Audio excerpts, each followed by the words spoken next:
যুক্তরাষ্ট্র ভারতের বিরুদ্ধে 500% শুল্ক আরোপের জন্য একটা প্রস্তুতি নিচ্ছে। ঠিক ওই মুহূর্তে ডক্টর ইউনূসের সরকার বা বর্তমান বাংলাদেশ সরকার তারা নিয়েছে আরেক সিদ্ধান্ত, যেটা ভারতের অর্থনীতিকে এই মুহূর্তে অস্থির করতে যথেষ্ট ইফেক্টিভ ভূমিকা পালন করবে। মোটেও কর্ণপাত করল না ডক্টর ইউনূস সরকার।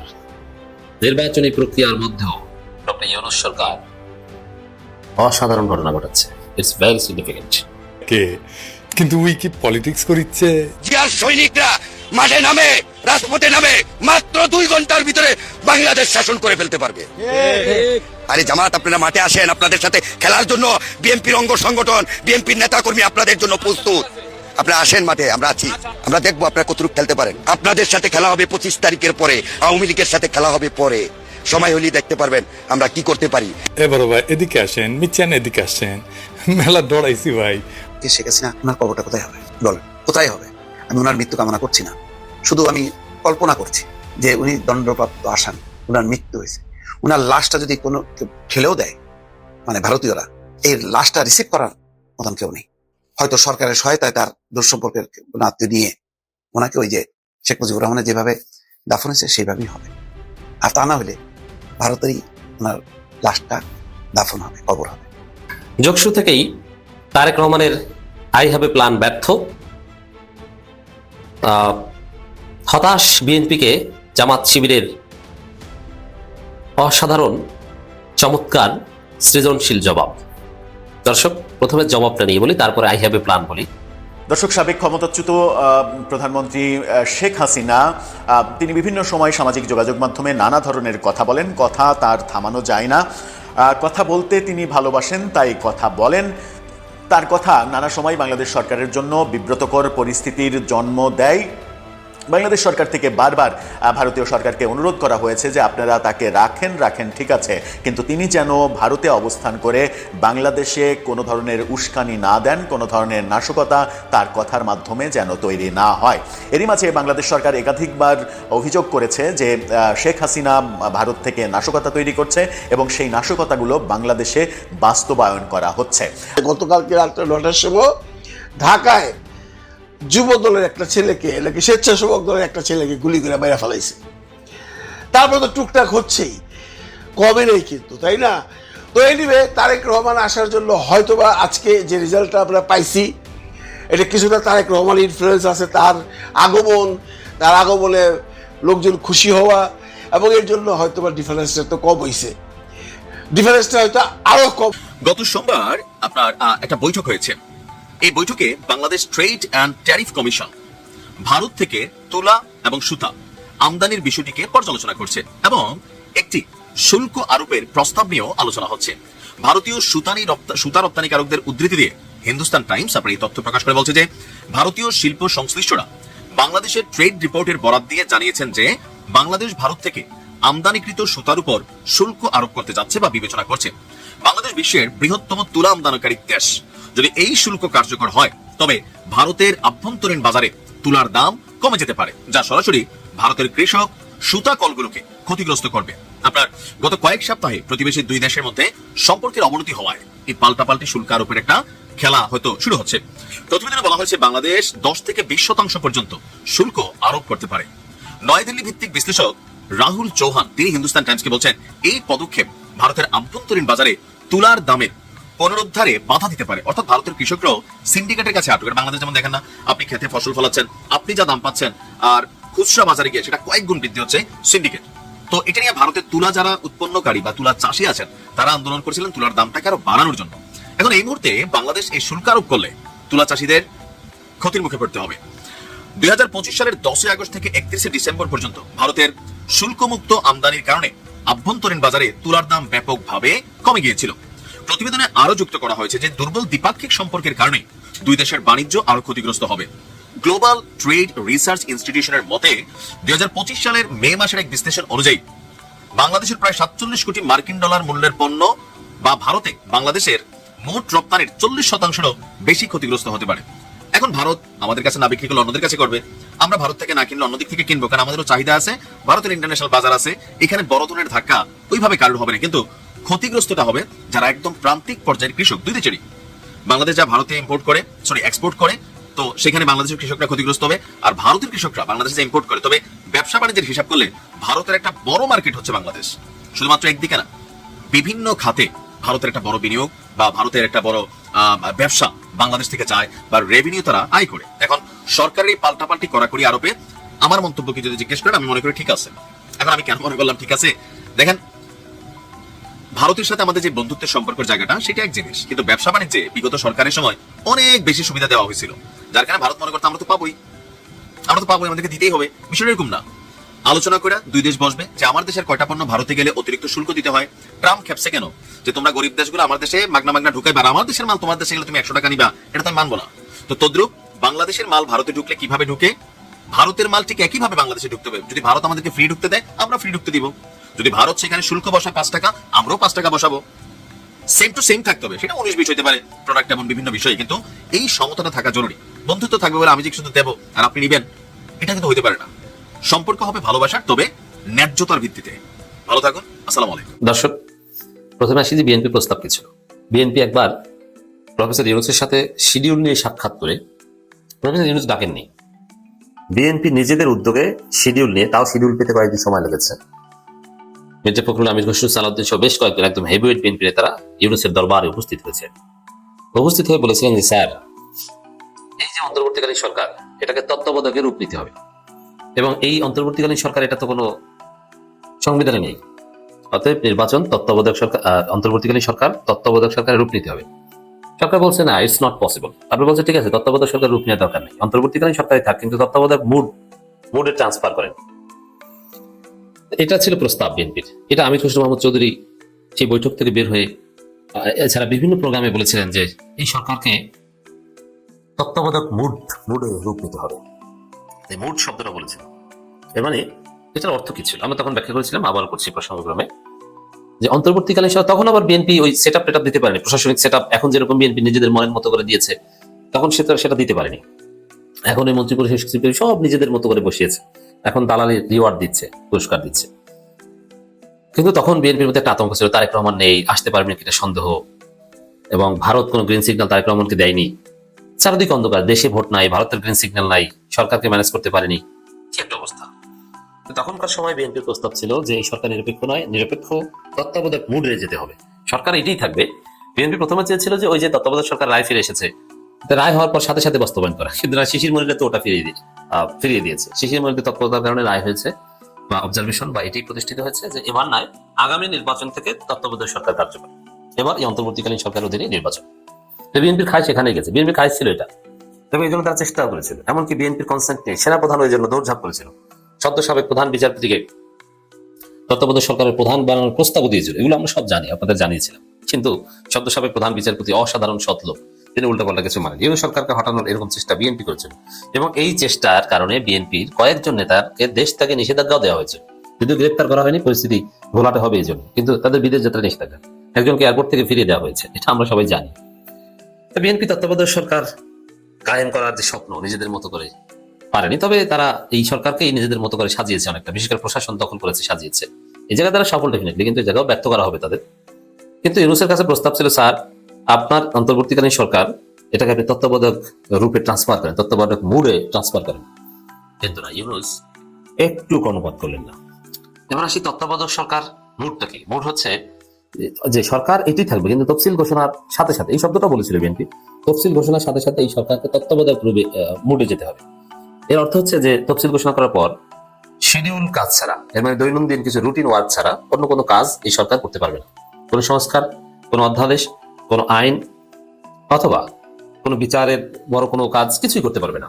তখন জাস্ট রুটিন কাজ, কোনো ডেভেলপমেন্ট প্রজেক্ট কিছু করতে পারবে না। এটা ছিল বিএনপির প্রস্তাব, কিন্তু না, আমরা দেখি তফসিল ঘোষণা করার পর ইউনূস সরকার তার কাজের গতি একটু কমাননি। তফসিল ঘোষণার আগেও যেরকম প্রতিনিয়ত সংস্কারের উদ্দেশ্যে বিভিন্ন অধ্যাদেশ প্রণয়ন করতেন, আইন প্রণয়ন করতেন, প্রতিনিয়ত প্রত্যেক উপদেষ্টা পরিষদের বৈঠকে বিশেষ করে বৃহস্পতিবার আসলেই কোনো আইন পাস, মানে অধ্যাদেশ অনুমোদন। অধ্যাদেশ অনুমোদন মানেই হচ্ছে আইন পাস। জাস্ট ওইটা রাষ্ট্রপতির কাছে পাঠাবে, রাষ্ট্রপতি চোখ বুঝে সিগনেচার দিয়ে দেবে, তবে রাষ্ট্রপতির জন্য ওটা চোখ খুলে দেখা যায় না, তার মানে তারই স্বাধীনতা নেই। ইউনূস পাঠিয়েছে, তুই সাইন দে, এবং সেটা আইন, এবং পরবর্তী সংসদ ওটাকে রেটিফাই করবে, তাছাড়া তাদের কোনো উপায় নেই। গণভোট এই বিষয়টা নিশ্চিত করে দেবে। তো দর্শক, এখানে বিএনপি যেখানে তত্ত্বাবধায়ক মোডে যেতে বলছে যে কোনো সংস্কার বা কোনো বড় সিদ্ধান্ত নিতে পারবে না, জাস্ট রুটিন কাজ, কিন্তু না, ইউনূস তো হাসিনার বিচার করছে, ইউনূস সরকার প্রতিনিয়ত আইন প্রণয়ন করছে, নতুন নতুন সংস্কার করছে, এর মানে একটা নির্বাচিত সরকারের মতোই কাজ করছে, নির্বাচনকালীন কোনো সরকার না। নির্বাচন প্রক্রিয়ার মধ্যেও একটা নির্বাচিত সরকার যেরকম দৈনন্দিন কাজ করে, বৃহত্তর কাজ করে, ইউনূস সরকার সেভাবেই কাজ করছে, এক সময়ের জন্য বসেনি। এটা নতুন বাংলাদেশের বাস্তবতা, বিএনপি বললেই হবে না। এবং ইউনূস সরকারের প্রতি সংস্কারের অনেক বিষয়ে নিশ্চিত করে যাওয়ার দায়বদ্ধতা রয়েছে। এর জন্য তাদেরকে এগিয়ে যেতে হবে এবং তাদের এই কাজ চালিয়ে যেতে হবে, এক সেকেন্ডের জন্য স্থবির থাকা যাবে না। এর আরো কারণ আছে, কারণ নির্বাচন যদি বিএনপির কারণে শেষ পর্যন্ত সুষ্ঠু করতে না পারে, সুষ্ঠু নির্বাচন করতে না পারলে তো ইউনূসকে থেকে যেতে হবে, হয়তো বা ইউনূস থাকবেন না, কিন্তু এই সরকারকে তো থেকে যেতে হবে, কারণ নির্বাচন সুষ্ঠু করতে না পারলে ইউনূস থাকবে না, এটা আমরা জানি, পা ধরে তাকে রাখা যাবে না। সেই জায়গায় দর্শক, ইউনূস কি করছে, কিভাবে করছে, এটা একটা গুরুত্বপূর্ণ বিষয়, যে ধারাবাহিকভাবে কাজ করছে, যে সুষ্ঠু নির্বাচন না হলে তো সে নির্বাচন বাতিল করতে হবে, কিন্তু সরকারের কাজ কন্টিনিউ থাকবে। এমন না যে একদম চূড়ান্ত বিদায়ের প্রস্তুতি নিয়ে আমি বসে গেছি, সব কার্যক্রম বন্ধ, যা করেছি এখানেই শেষ, এখন জাস্ট আমার বিদায় নেওয়ার পালা, বিষয়টা এরকম মনে হচ্ছে না, চালিয়ে যাচ্ছে। খবর, উপদেষ্টা পরিষদের বৈঠকে 4 সিদ্ধান্ত। উপদেষ্টা পরিষদের বৈঠকে ব্যক্তিগত উপাত্ত সুরক্ষা সংশোধন অধ্যাদেশ 2026, বাংলাদেশ শিল্পকলা একাডেমি সংশোধন অধ্যাদেশ 2026 এবং সুপ্রিম কোর্ট সচিবালয় সংশোধন অধ্যাদেশ 2026 এর খসড়া নীতিগত অনুমোদন দেওয়া হয়েছে। একই সঙ্গে বাংলাদেশ বনশিল্প উন্নয়ন কর্পোরেশন অধ্যাদেশ 2026 এর খসড়া অনুমোদন দেওয়া হয়েছে। এখন কি, এই খসড়া অনুমোদন দেওয়া মানেই আইন হয়ে যাবে, এটা কোনো বাকি পথ নাই। এখন তার পার্লামেন্ট না যে হানা ভোটে পাস করতে হবে, এখন রাষ্ট্রপতির সিগনেচার হলেই হয়, গেজেট হলেই হয়। এছাড়া পরিবেশ, বন ও জলবায়ু পরিবর্তন মন্ত্রণালয় প্রণীত ন্যাশনালি ডিটারমাইন্ড কন্ট্রিবিউশন মোতাবেক মানে NDCT অনুমোদন পেয়েছে। এটা একটা নির্বাচিত সরকারকে পার্লামেন্ট বসে কয়েকদিন যাবত করতে হয়। এটা 8 জানুয়ারি রাজধানী তেজগাঁওয়ে প্রধান উপদেষ্টা কার্যালয়, প্রধান অধ্যাপক মোহাম্মদ সভাপতিত্বে উপদেষ্টা পরিষদের সভা অনুষ্ঠিত হয়। সবার বৈঠক শেষে এটা প্রেস সচিব শফিকুল আলম এই তথ্যগুলো জানান। এর মানে নতুন নতুন আইন করছে, একটা নির্বাচিত সরকারের মতো। শুধু এটা না, আরো বিরাট কিছু করছে, বাংলাদেশের ইতিহাসে একটা অধ্যায় রচনা করছে। আমি সেটা নিয়ে আলাদা আলোচনা করবো। বিষয় হচ্ছে জুলাই যোদ্ধাদের জন্য দায় মুক্তি আইন করছে এই সরকার। রহমান আজকে তার মায়ের লাশটাও দেখতে যেতে পারতো না। যারা 71 নিয়ে এত চিল্লাচিল্লি করেন, তাদেরকে এই 24-এর কারণে আজকে দেশে যাওয়ার সুযোগ পেয়েছেন। আপনারা যদি মনে করেন যে সামনে যারা ক্ষমতায় আসবেন তারা আরেক শেখ হাসিনা হয়ে যাবেন, বাংলাদেশের মানুষ এটা খুব সহজভাবে মেনে নেবেন এবং মানুষ এখন মানবেও না। এত ক্ষমতাশালী না, মানে হাসিনার পিছনে সারা পৃথিবী ছিল, এটা সত্যি কথা। এই যে মানুষ, এই যে আলেমদেরকে মারতো না, মেরে মেরে মেরে মেরে তারপরে এই দেশটাকে বানানো হয়েছে একটা জঙ্গি রাষ্ট্র। এই জঙ্গি রাষ্ট্রকে বাঁচাইতে হলে কি করতে হবে? শেখ হাসিনাকেই রাখতে হবে। যদি না রাখো তাহলে তোমরা কিন্তু ওই দেশ কিন্তু জঙ্গি ধরে নিয়ে যাবে, এরকম এক চিত্র তুলে ধরা হয়েছিল। পাশের শক্তিশালী দেশ ভারত সর্বোচ্চ সাপোর্ট দিয়েছে তাদেরকে। আপনারা কোন দল, বিএনপি বা জামাত, যে আসেন আপনাদেরকে দিবে? করেন নাই, ঠিক করেন নাই, নিজেরা ঠিক হবেন এরকম কোনো আলামত নিজের চোখে দেখছি না। সব জায়গাতে একই অবস্থা, যা মনে চায়, যার যেভাবে মনে চায়। এই কয়দিনে কিছু জিনিস দেখলাম, শিক্ষা হইল যে যাদের ক্ষমতা আছে, ধরেন পুলিশের একজন অমুক বিশাল বড় এক অফিসার, ওনারা নিয়ে কিছু করতে যাবেন, আপনারা ফোন দিবে সেনাবাহিনীর আরেক অফিসার, সেনাবাহিনীর ওনারা নিয়ে করতে যাবেন, দিবে বিশাল বড় এক ব্যবসায়ী। সব একই চক্র, শুনবেন না ওই সেনাবাহিনীরটা, শুনবেন না পুলিশের বিরুদ্ধে বলতে গিয়ে পুলিশেরটা ব্যবসায়ীর বিরুদ্ধে শুনবেন না, ওই ব্যবসায়ী খাবে আপনার কাছে, পুলিশেরটা শুনবেন না, তাহলে সেনাবাহিনী। মানে আপনাকে এই চক্রের ভিতরেই থাকতে হবে। এই চক্র থেকে বের হবেন, আপনার জীবন শেষ। আপনি জীবনে কোনোদিন শান্তি থাকতে পারবেন না। বহুত কিছু ভাই, এই যে দেখেন না, এই যে জুলাই যোদ্ধা, এই যে সুরভি নামে এক মেয়েকে আপনার করা হলো, মেহেদি নামে একজনকে আপনার গ্রেপ্তার করা হলো। গতকালকে আমি বাংলা ভিশনের নিউজে দেখলাম, সেই নিউজের মধ্যে লেখা যে ওই এক জুলাই যোদ্ধা, তাকে খুঁজে পাওয়া যাচ্ছে, নিখোঁজ জুলাই যোদ্ধাকে পাওয়া গেল মাদক নিরাময় কেন্দ্রে। তো আমার কিউরিওসিটি জাগলো যে আসলে ঘটনাটা কি হয়েছে এখানে। আপনারা এবার খোঁজ নিয়েন, যারা এনসিপির ভাইরা আছেন, কারোর পক্ষেও নাই ভাই আর বিপক্ষেও নাই ভাই, বলে টোলা আর কারোরে খেপাইতেও চাই না। কারণ আমি একদম আমার ভিডিওর ধরনই চেঞ্জ করে ফেলছি, কারোর নাম ধরে কোনো কিছু বলবো না, আর কারোরে না। এই দেশের এই বিশাল চক্রের কাছে ভাই পরাজিত হয়ে গিয়েছে। এদেরকে আপনি যদি নাকি সমীহ করে না চলেন, এদের বিরুদ্ধে সরাসরি কথা বলবেন, আপনার কোনো অভিযোগ আছে এদের বিরুদ্ধে, সেটা আপনি প্রচার করবেন, প্রকাশ করবেন, সংবাদ করবেন, যাই করেন, এটার জন্য আপনাকে পে করতে হবে। সেই ঝুঁকি কয়জন নিবে বলেন? কেন নিবে? কোনো কারণ আছে নাকি এত ঝুঁকি নেওয়ার? যদি ঝুঁকি নেওয়ার কাজ হয়তো এই দেশে মানুষ জীবন দিতে পারে, জীবন দিয়ে দেখিয়েছে, কিন্তু সেই উপর তলার সেই লোকজনের কাছে আবার এই দেশের মানুষ জিম্মি হয়ে গিয়েছে। বলেন, এই 15টা বছর এই দেশের সমস্যাটা কি ছিল? এই দেশটা স্বাধীন হইল কেন? এই দেশে কি সমস্যা হচ্ছিল এটা জানেন কি না? আমি এই সমস্যা মূল আজকে এই যে বিপ্লবটা ব্যর্থ হইলো, এর মূল আমি দায় দিব হচ্ছে এই যে এনসিপির যে কজন আছে তাদেরকে। এনসিপির আজকে একজন নেতা, সে আজকে বলেছে আমার বিরুদ্ধে সে ব্যবস্থা নেওয়া চায়। উনি আমার বিরুদ্ধে এই ভালো হয়ে গেছে, তো এই জন্য বাজেভাবে বললাম না। উনি আমার বিরুদ্ধে কী ব্যবস্থা নিতে চায় এটা উনি ভালো করে বলতে পারবেন। তবে ওনাদের বিরুদ্ধে কী কী ব্যবস্থা সামনে হয় এটার জন্য আমার মনে হয় আমার উপরে ভরসা করা লাগবে না, মানে আমার কিছু করা লাগবে না। এমনি আপনারা দেখবেন অনেক ব্যবস্থা আপনাদের বিরুদ্ধে নেওয়া হচ্ছে। মাত্র তো মানে ওই কি বলে হলফনামা আর হচ্ছে আয়কর রিটার্নের মধ্যে জালিয়াতি, টাকা পয়সা তো আরও আছে, ওগুলির ব্যাপার আসবে না সামনে। পাগলের মতো ঘুরতে থাকবেন, এই চরকার মতো ঘুরবেন পাগল হয়ে। তারা এখন আমারে এটার ব্যবস্থা চেয়েছে।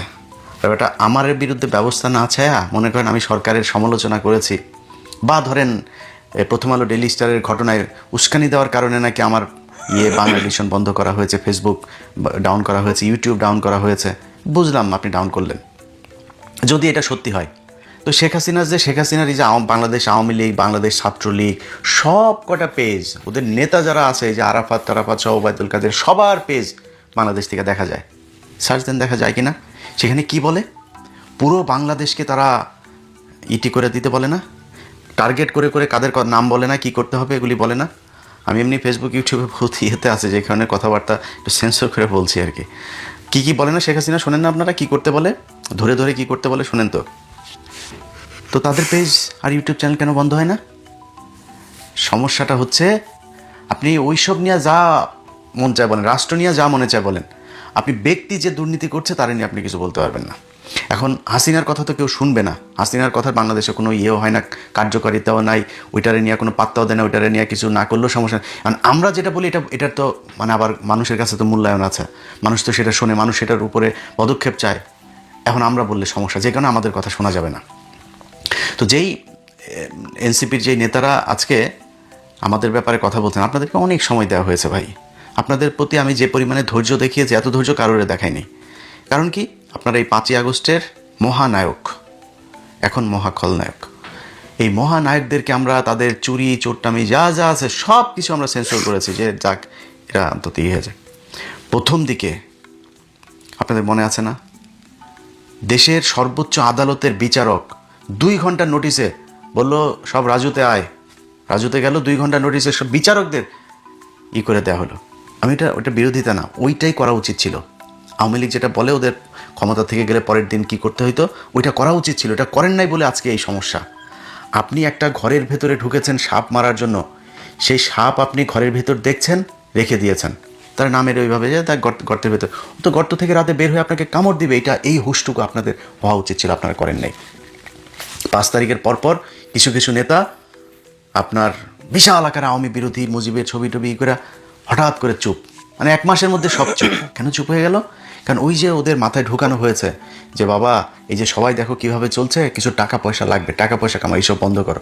টাকা পয়সা কামানোর ভেতর ঢুকাইতে তারা বলেছে যে আর এরকম করবি তাহলে কিন্তু ওই যে টাকা, ওই যে এখানে গিয়েছিলে এখান থেকে টাকা আনছিস 2 কোটি, ওখান থেকে 50 লাখ, এগুলো সব ভিডিও কিন্তু আছে।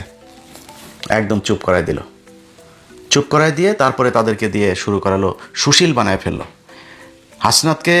একমাত্র এদের ভেতরে হাসনাত এখন পর্যন্ত, মানে আমি যতটুকু চারিদিক ঘেটে টেটে প্রমাণ যতটুকু আমার মাথায় এসছে, হাসনাত ঠিক আছে। হাসনাতকে ওয়াকার ডেকে নিয়ে গেল, রিফাইন আওয়ামী লীগ নিয়ে আসতে হবে। হাসনাত রাজি হয় নাই, বের হয়ে সে ফেসবুকে পোস্ট করলো। তারপরে আরেক মাল আবার তার 1 ঘন্টা পরে পোস্ট করলো, হাসনাত যেটা বলেছে সেটা মিথ্যা কথা। হাসনাত কি দুধু খায়? হাসনাত মিথ্যা বলেছে ওয়াকারের ব্যাপারে, তুমি সত্যি বললা। এ হচ্ছে ভাতাপ্রাপ্ত। এই ভাতাপ্রাপ্ত এই জুলাই যোদ্ধা, এটা কিন্তু আওয়ামী লীগের মাল, কিন্তু এটার ব্যাপারে সাবধানে থাকতে হবে। যেন আমার টুপি পরে তারপরে এই করে আপনার গণসংযোগ করে, ওরা টুপি পরা কে শিখাইছে আমি জানি না। এটা তো মানে চোর বাটপার, এতদিন ধরে আমরা বিএনপি আওয়ামী লীগ এই চোরেদেরকে আমরা দেখে আসছি যে এই নির্বাচন আসলে টুপি পরে। তো টুপি পরে সে এখন করে। আপনাদের উচিত ছিল একদম অল আউট আওয়ামী লীগ এই অভিযানটা চালু রাখা। আপনি সুশীল সেজে টুপি মাথায় দিয়ে প্রথম আলোর অফিসে যায়, এখন বলেন মব সন্ত্রাস। কি ভয়ঙ্কর জিনিস চিন্তা করেন, মব। আরে বাবা রে বাবা, প্রথম আলো ডেইলি স্টারের ঘটনা নাকি মব। তাই যদি মব হয় তাহলে এই যে হাসিনার যে গণভবনটা, এটা তো বাংলাদেশের রাষ্ট্রের সম্পদ। সংসদ ভবনটা আপনাকে কি করেছিল? ওইটা কি পিনাকি ইলিয়াস বলেছিল নাকি যায় ভাঙতে? কারা ভাঙলো? গতকালকে রাত্রে এই যে স্বেচ্ছাসেবক দলের একজন নেতাকে মারা হলো, পিনাকি ইলিয়াসের লোক ছিল। হাদিকে মারল, পিনাকি ইলিয়াসের লোক ছিল। পিনাকির আর ইলিয়াসের ডাকে যদি নাকি মানুষ কোথাও যেয়ে থাকে, যা যা করেছে এটা বাংলাদেশে করা উচিত। এটা যদি করা হয় এই দেশ শান্ত থাকবে। আপনি ছায়ানট বলেন, উদীচী বলেন, প্রথম আলো বলেন, ডেইলি স্টার বলেন, এরা বাংলাদেশের কোনো কিছু না।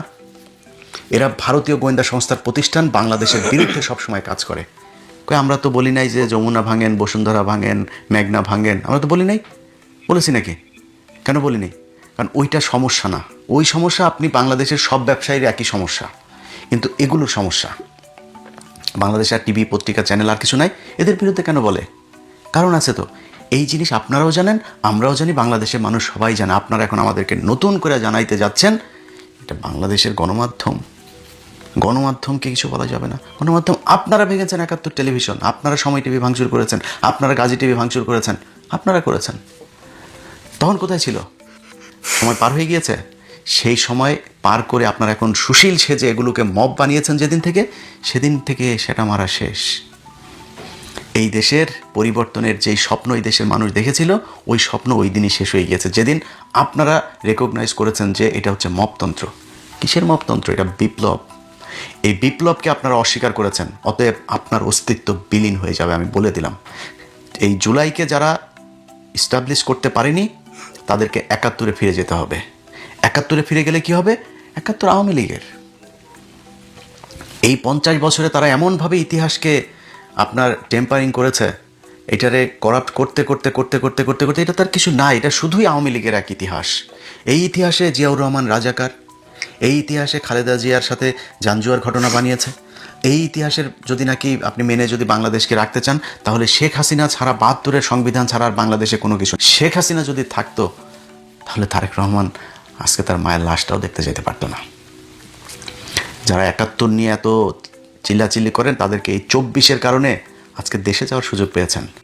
আজকে যে বড় বড় গলায় কথা বলেন, এটাই ২৪-এর কারণে বলতে সুযোগ পেয়েছেন। আপনারা অনেকেই কালকে সারা দিন টেলিভিশনের সামনে বসে আছিলেন জানার জন্য যে যশোরের নির্বাচন, জগন্নাথ বিশ্ববিদ্যালয়ের নির্বাচনের রেজাল্টটা কি। সকাল থেকে অনেকের মধ্যে টেনশন ছিল, যারা শিবির করে বা যারা ছাত্রদল করে। আমরা প্রথম দিকে শুনতেছিলাম ছাত্রদল এগিয়ে আছে, তারপর যে কোনো কারণেই হোক পরে ধীরে ধীরে ধীরে ধীরে ছাত্রদল পিছিয়ে গেছে। তারপরে কিন্তু একটা কনফিউশনে ছিল যে কে পাশ করবে, কে পাশ করবে। রাত তো অনেক হয়ে গেছে, এই রেজাল্ট দেওয়া নিয়ে সেই জাহাঙ্গীরনগর ইউনিভার্সিটির কথা মনে হয়ে যায়। মনে হয়েছিল এটা কি জাহাঙ্গীরনগর ইউনিভার্সিটির পুনরাবৃত্তি হচ্ছে নাকি? না, শেষ পর্যন্ত তা হয় নাই। বাংলাদেশ সময় রাত ১২টার দিকে বোধহয় খুব সম্ভব রেজাল্টটা আসছে, এবং ওই সময় আপনারা অনেকেই ঘুমায় গেছেন টেনশনে নিয়ে। এই জন্য রাত্রেবেলায় আমি বসেছিলাম যে আপনাদের এখানে যখন রাত ১২টা, তখন তো আমার এখানে মাত্র রাত্র ৭টা। তা আমি বসে থাকি রাত্র ১০টা ১১টা, মানে সুইডিশ টাইম ১০টায় হোক ১১টায় হোক, বাংলাদেশের টাইম ২টায় হোক ৩টায় হোক, আমি ভিডিও কইরা পরে ঘুমাবো। সেটা ছাত্রদলই পাশ করুক আর শিবিরে পাশ করুক। যদিও শেষের দিকে শোনা যাচ্ছিল শিবির এগিয়ে আছে, কিন্তু এই এগিয়ে থাকা আর ঢাকা ইউনিভার্সিটির এগিয়ে থাকা, জাহাঙ্গীরের এগিয়ে থাকা, রাজশাহীর এগিয়ে থাকা বা চিটাগংয়ের এগিয়ে থাকার মধ্যে ডিফারেন্স আছে। আপনারা রেজাল্ট পাওয়া গেছেন, বা যারা পারলে তাদের জন্য বলতেছি, রেজাল্টটা হয়েছে টোটালি এইরকম। ভিপি জিএস এজিএস পদে ছাত্র শিবির জয়ী।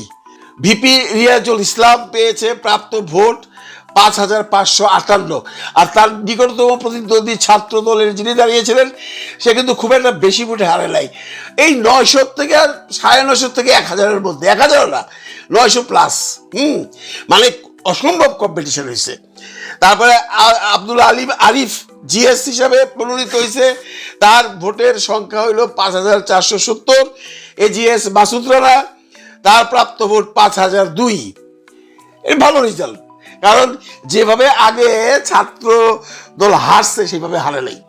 কারণ অনেকেই বলতেছিল যে তারেক রহমান সাহেব আসছে, এখন দেশের অনেক উন্নতি হবে, মানে ছাত্র দলের উন্নতি হবে, মানুষের মধ্যে বিএনপির একটা প্রেম জাগবে, বিএনপিতে হয়তোবা এই ইলেকশনে পাশও করে যেতে পারে, কারণ তারেক রহমান তো একটা ফ্যাক্টর, যে যেভাবে বলেন। কিন্তু আসলে আমরা কি দেখলাম? আসলে দেখলাম যে তারেক রহমান সাহেব আসার পরেও মানে সেই রকম কোনো চেঞ্জ পেলাম না। আজকেও রাত্র 9টার সময় বাংলাদেশের টাইম, মানে গতকালকে রাত্র 9টার সময় ঢাকায় যুব দলের একটা ছেলেকে, নাকি স্বেচ্ছাসেবক দলের একটা ছেলেকে গুলি করে মেরে ফেলাইছে। তারপর তো টুকটাক হচ্ছেই, কমে নেই কিন্তু, তাই না? তো এনিওয়ে, তারেক রহমান আসার জন্য হয়তোবা আজকে যে রেজাল্টটা আমরা পাইছি, এটা কিছুটা তারেক রহমান ইনফ্লুয়েন্স আছে, তার আগমনে লোকজন খুশি হওয়া, এবং এর জন্য হয়তোবা ডিফারেন্সটা তো কম হয়েছে। ডিফারেন্সটা হয়তো আরো কম হইতো যদি একটা দুর্ঘটনা না ঘটাইতো জগন্নাথ বিশ্ববিদ্যালয়ের গেইটে। আপনারা সকাল থেকে শুনছেন অনেকেই, যারা জানেন না তাদের জন্য বলতেছি, ভিপি পদপ্রার্থীর ওয়াইফ, সে এই জগন্নাথ বিশ্ববিদ্যালয়ের স্টুডেন্ট, সে বাইরে তার হাজবেন্ডের জন্য প্রচারণা করতেছে, এবং ভদ্রমহিলা নেকাব পইরা হিজাব পইরাই করতেছিল। এটা হয়তো ছাত্র দলের ছেলেদের ভালো লাগে নাই, ওরা যে তাকে বেশ মানে উত্তক্ত করতেছে, তুমি চলে যাও, এখানে আসছো। বলতেছে আমি এখানকার স্টুডেন্ট, আমিও তো এই কলেজ ইউনিভার্সিটির স্টুডেন্ট, তা আমি আমার হাজবেন্ডের জন্য প্রচার করেছি, তাও গেটের বাইরে এসে আপনারা এমন করতেছেন কেন? ওইখানে যখন বাক বিতরণ হচ্ছে, তখন যে পুলিশগুলো দাঁড়ায় ছিল ওইখানে, তাদের কাছে ব্যাপারটা ভালো লাগালে যে একটা মেয়ে মানুষকে এভাবে উত্তক্ত করছে কেন ছাত্র দলের ছেলেরা, ওরা যে পুলিশ যে ইন্টারফিয়ার করছে। তারপরে আপনারা জানেন কি হয়েছে, সে পুলিশকে প্রায় প্রচুর মারামারি করছে, পুলিশকে প্রচুর মারছে। এই ঘটনাটা কিন্তু সাথে সাথে রাষ্ট্র হয়ে গেছে ইউনিভার্সিটির ভিতরে, এটা একটা বিরাট কাল হয়েছে। তার মানে তারেক রহমান সাহেব ঢাকা শহরে একটা ইলেকশন হচ্ছে, সেইখানেও ছাত্র দলের যে উদ্ধত্ত ভাবনা দেখাইছে, এটা যদি না করতো হয়তোবা আরো কম ভোটে হারতো, হয়তোবা জিততেও পারতো। এগুলো ভাবতে হবে ভাই, কারণ কি রাজনীতি তো একদিনের না, রাজনীতি 1 ঘন্টার না, রাজনীতি 1 বছরের না, তাই না? আজকে যে ঘটনাটা ওনারা ঘটাইছে, এটা মানে বাংলাদেশের আপনি যে দলেই করেন কেউই কিন্তু খুশি হয় না। কারণ একটা মেয়েকে, যে মেয়েটা এমনও না যে কোনো অশালীন ড্রেস পরে সে দাঁড়ায় আসছিল, সে হেজাব পরা, নেকাব পরা, তাকে যে যেভাবে মানে হ্যারাসমেন্ট করছে, যদিও কোনো মামলা টামলা কিছুই হয়েছে কিনা আমি জানি না, পুলিশকে যেভাবে মারছে, এটা আসলেও মানে দুঃখজনক। তখন কিন্তু মনে হয় না তারেক রহমান সাহেব দেশে আছেন। এই ছেলেগুলো কি জানে না যে তাদের যে সবচেয়ে বড় নেতা সে ঢাকাই আছে? এখন যদি আমি এগুলো করি ওনার কানে যাবে, এই ভয় কি ওনারা পায় না? আমি জানি না ভাই, আজকের এই ঘটনাটা আসলে মাইনে নেওয়া যায় না, এটা আমরা আশা করি না। তারেক রহমান সাহেব যতদিন ছিল না, উনি লন্ডনে ছিলেন, এখানে হয়তো বা কেউ কন্ট্রোল করতে পারে নাই। বাংলাদেশের যে নেতারা আছে তাদেরকে হয়তো জুনিয়র লেভেলের নেতারা মানে না, কিন্তু আজকে তো তারেক রহমান ঢাকায় আছেন। আজকে যেহেতু তারেক রহমান সাহেব ঢাকায় আছেন, তার সম্মানে অন্তত এই সমস্ত এই যে খুন খারাপি, এইটা ওইটা টুকটাক চাঁদাবাজি হচ্ছে, আপনারা দেখছেন। যে আশা করি এগুলো সব ঠিক হয়ে যাবে, তারেক রহমান কঠিন হস্তে এগুলো দমন করবেন। এখানে সবচেয়ে মজার ব্যাপার হইলো যে এই যে ইলেকশনটা হইলো, এরপরে ইলেকশনটা শেষ হওয়ার পরে একটা সংবাদ সম্মেলন করছে এই ভিপি, যে ভদ্রলোক পাশ করছে, রিয়াজুল সাহেব। এই সংবাদ সম্মেলনে উনি যে কটা কথা বলছে, এটা যদি আপনি শোনেন, আপনার নিজের কাছেও ওদের প্রতি সম্মান বেড়ে যাবো। একটু ভিডিওটা দেখেন। শ্রদ্ধার সাথে স্মরণ করছি ভারতের আধিপত্যবাদের বিরুদ্ধে কথা বলতে গিয়ে আমাদের সংগ্রামী বিপ্লবী বীর সৈনিক হাদি ভাইকে। আমরা আরো শ্রদ্ধার সাথে স্মরণ করছি জগন্নাথ বিশ্ববিদ্যালয়ের কুখ্যাত সন্ত্রাসী সংগঠন ছাত্রলীগ কর্তৃক নিরীহ দর্জি দিনমজুর বিশ্বজিৎ দাস, যাকে কুপিয়ে নির্মমভাবে হত্যা করা হয়েছিল, বিশ্বজিৎ দাদাকে স্মরণ করছি। শ্রদ্ধার সাথে আরো স্মরণ করছি জগন্নাথ বিশ্ববিদ্যালয়ের প্রতিষ্ঠাতা, বাংলাদেশের 3 বারের নির্বাচিত প্রধানমন্ত্রী, আমাদের সকলের প্রিয় ব্যক্তিত্ব দেশনেত্রী বেগম খালেদা জিয়াকে। দেখেন, এখানে আরো অনেক ধরনের কথা বলছে, আমি এই 3টা কথাই ধরছি। একটা হলো হাদির কথা তুলছে, তারা হাদিকে স্মরণ করছে, তার মানে এরা জুলাই যুদ্ধটাকে ভুলে নাই। তারপরে দেখেন সেই যে বিশ্বজিৎ দাস, তাকে যে জগন্নাথ কলেজ ইউনিভার্সিটির ছেলেরা, ছাত্রলীগের ছেলেরা কুপায়া মারছিল, এবং সে তখন বলতেছিল যে আমি হিন্দু ধর্মের লোক, তারপরে তারা মেরে ফেলাইছে। ওর প্রতি শ্রদ্ধা জ্ঞাপন করছে।